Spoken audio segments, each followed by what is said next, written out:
Hello family, welcome to our channel. In the history of colonialism, there were two colonialists who were known for being brutal, inhumane and ruthless. These are Belgium and France.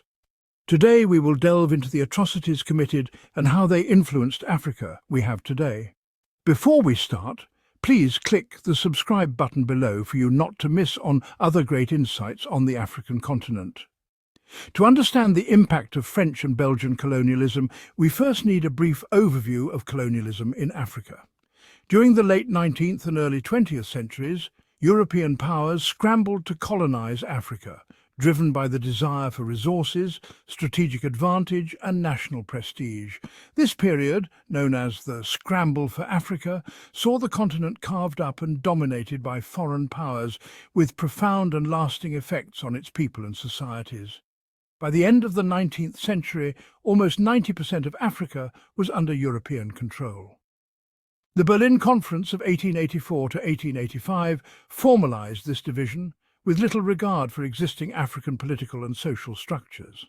European nations claimed territories, drawing arbitrary borders that split ethnic groups and lumped together diverse communities, laying the groundwork for future conflicts.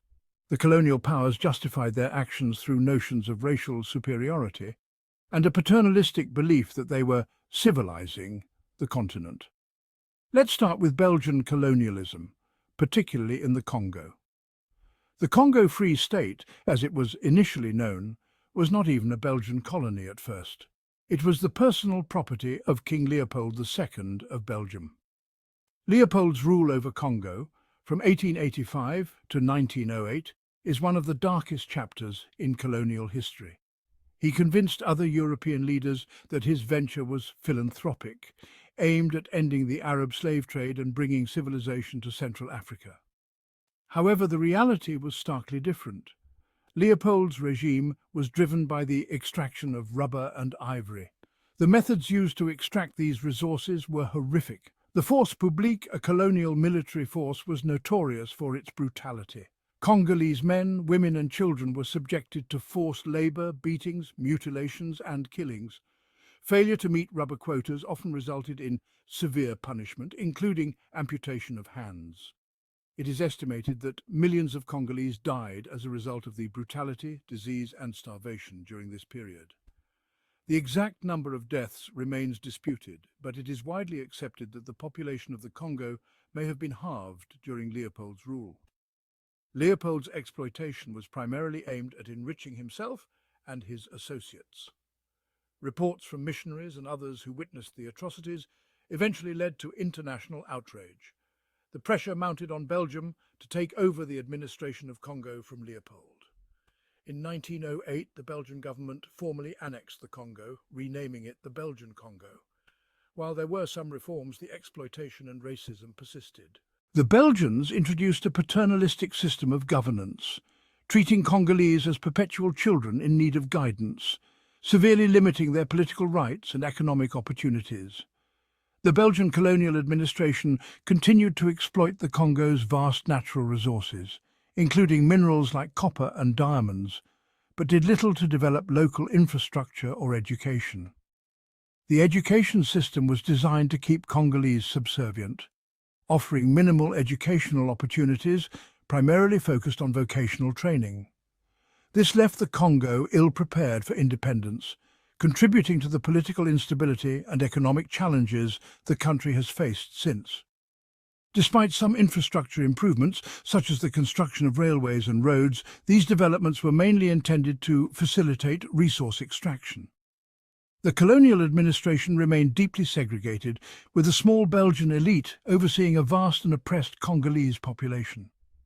The Belgian rule left a legacy of underdevelopment, ethnic division, and a centralized authoritarian governance structure that has plagued the Democratic Republic of the Congo since its independence in 1960. Now, let's turn our attention to French colonialism. Unlike Belgium, France had a vast colonial empire in Africa, including modern-day countries like Senegal, Mali, Ivory Coast, and more. The French approach to colonialism was based on the policy of assimilation. The idea was to turn Africans into French citizens, adopting French culture, language, and values. This policy was rooted in the belief that French culture was superior and that the colonized people could be civilized through assimilation. However, the reality was far more complex and often hypocritical. While some Africans were granted limited rights, the majority were subjected to economic exploitation and social discrimination. Forced labor, heavy taxation, and land expropriation were common. The French established a tiered system of rights where only a small number of Africans, known as évolués, who had embraced French culture and education, were granted citizenship and certain privileges. In practice, the policy of assimilation led to significant cultural erosion and created a class of African elites who were educated in French ways but often alienated from their own cultures and people. This created deep social divisions that persisted even after independence. The French colonial administration also implemented policies that disrupted traditional African societies, such as land reforms that undermined communal land ownership and economic practices. By the mid-20th century, the winds of change were sweeping across Africa. Many French colonies gained independence in the 1960s. However, France's relationship with its former colonies did not end with independence. The transition to independence varied significantly among French colonies. Some, like Guinea, chose a complete break with France, leading to economic and political isolation. Others, like Senegal and Ivory Coast, maintained close ties with France, resulting in more gradual transitions to self-rule. One stark example is Algeria, where a brutal war of independence from 1954 to 1962 resulted in significant loss of life and deep national trauma. The Algerian War of Independence was marked by guerrilla warfare, terrorist attacks, and brutal counterinsurgency tactics by the French military. The conflict resulted in hundreds of thousands of deaths and left a lasting impact on Franco-Algerian relations. Despite such violent struggles for independence, France maintained economic and political ties with many of its former colonies, fostering dependency. These ties were often maintained through a network of political and business connections known as Francafrique. This informal system allowed France to continue exerting significant influence over its former colonies, shaping their political and economic trajectories in ways that often benefited French interests more than those of the African nations. Despite granting formal independence, France maintained significant influence over its former colonies, a system often referred to as Francafrique. Through economic ties, political interference and military interventions, France continued to exert control. This influence is seen in various ways, from the use of the CFA franc currency, which is guaranteed by the French Treasury, to direct military interventions in conflicts within former colonies. Critics argue that this neo-colonial relationship has stunted true independence and development in many African countries. The CFA franc, used by 14 African countries, ties these economies to the French economy, providing monetary stability, but also limiting economic sovereignty. The currency arrangement means that these countries have to keep a significant portion of their foreign exchange reserves in the French treasury, giving France substantial control over their economic policies. France has also maintained a military presence in Africa, with bases in several countries and frequent interventions.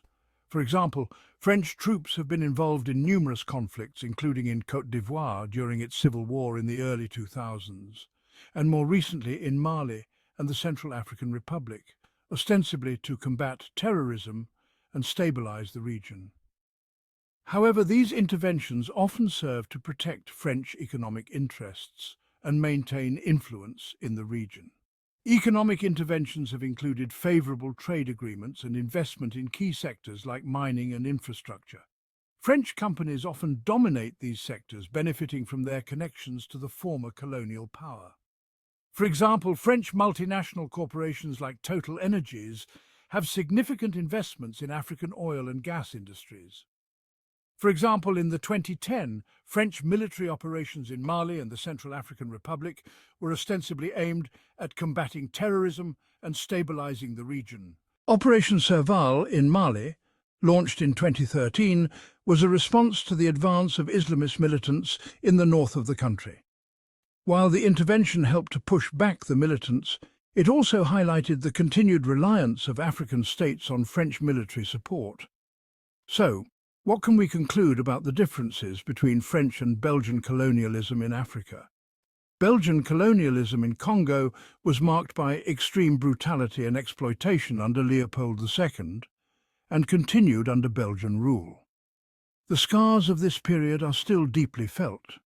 The legacy of Belgian colonialism is one of underdevelopment, ethnic division, and a centralized authoritarian governance structure that has contributed to ongoing political instability and conflict in the Democratic Republic of the Congo. In contrast, French colonialism, while also exploitative, operated under a guise of cultural assimilation and left a legacy of continued political and economic influence. The French failure to fully exit their former colonies has created a complex and often contentious relationship that persists to this day. This neo-colonial relationship has allowed France to maintain its strategic and economic interests in Africa, but has often been at the expense of genuine sovereignty and development for African nations. The histories of French and Belgian colonialism in Africa are a stark reminder of the long-lasting impacts of colonial rule. Understanding these histories is crucial as African nations continue to navigate their post-colonial realities and assert their independence on the global stage. Both colonial powers left deep and troubling legacies that continue to shape the political, economic and social landscapes of their former colonies. For the Congo, the legacy of Belgian colonialism is one of brutal exploitation, immense human suffering and long-term underdevelopment. The atrocities committed under King Leopold II's regime and the subsequent paternalistic policies of the Belgian government have left scars that are still visible today. The country's struggle with political instability, economic challenges and social divisions can be traced back to the colonial era. In contrast, French colonialism, while less overtly brutal, has left a different kind of legacy. The policy of assimilation, while creating a class of educated elites, also led to significant cultural erosion and social divisions. The continued economic and political influence of France through mechanisms like the CFA franc and military interventions have maintained a neo-colonial relationship that undermines genuine sovereignty and development. Thank you for watching. If you enjoyed this video, please like, share and subscribe for more intriguing insights into global politics and untold stories from around the world. Let us know in the comments what topics you'd like us to explore next. Until next time, stay informed and stay curious.